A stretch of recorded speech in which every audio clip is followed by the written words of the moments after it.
இன்னைக்கு civics chapter 1ல இருக்க 5th short answer என்னன்னு பார்க்கலாம். என்ன கேட்டிருக்காங்கன்னா, list out the 3 head of the relation between centre and state.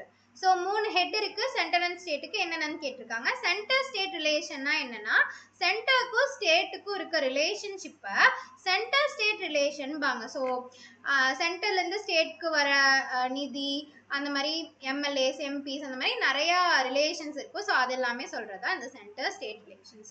So இதில் 3 ஹெட் இருக்குது. என்னென்னு பார்த்தீங்கன்னா, first one legislative relation. Legislative relation அப்படிங்கிறது என்னென்னா, சென்ட்ரல் கவர்மெண்ட்டும் ஸ்டேட் கவர்மெண்ட்டும் எப்படியெல்லாம் லா மேக் பண்ணலாங்கிற ரிலேஷன் டிஸ்கஸ் பண்ணுறது எல்லாமே லெஜிஸ்லேட்டிவ் ரிலேஷனில் வரும்.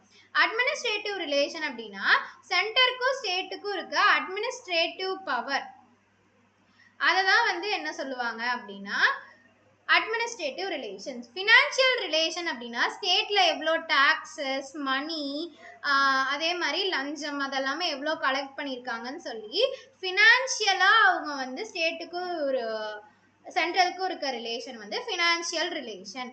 ஸோ என்னது, சென்டர் ஸ்டேட் ரிலேஷனை சென்ட்ரல் கவர்மெண்ட்டுக்கும் ஸ்டேட் கவர்மெண்ட்டுக்கும் இருக்க ரிலேஷன்ஷிப். அதில் 3 ஹெட் இருக்குது. ஒன்று வந்து லெஜிஸ்லேட்டிவ் ரிலேஷன், லா பற்றி சொல்கிற ரிலேஷன், அட்மினிஸ்ட்ரேட்டிவ் அப்படிங்கிறது அட்மினிஸ்ட்ரேஷன் பற்றி சொல்கிற ரிலேஷன், அண்ட் ஃபினான்ஷியல் ரிலேஷன் அப்படிங்கிறது டாக்ஸ், மணி, அதை பற்றி ஃபினான்ஷியலாக பேசுகிற ரிலேஷன். ஸோ இந்த 3 தான் ஹெட்டு. தேங்க்யூ.